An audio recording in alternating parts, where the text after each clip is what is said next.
চাচা এখন তো বিভিন্ন প্রযুক্তিতেই জমি চাষ করছে, তা আপনি নাঙল দিয়ে কেন চাষ করছেন? জমির উর্বরা বেশি ভালো হয়, মাটি ভালো হয় নাকি? হ্যাঁ। আচ্ছা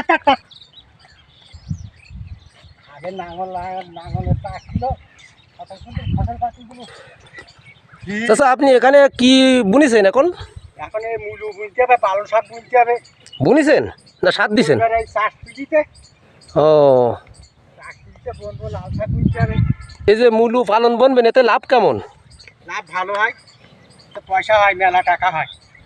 ও এখন এখন তরি তরকারি আগার দাম না। হ্যাঁ, এখন তো বিভিন্ন প্রযুক্তিতে মানুষ জমি চাষ করছে, আসলে এতে উর্বরতা কমে যায়।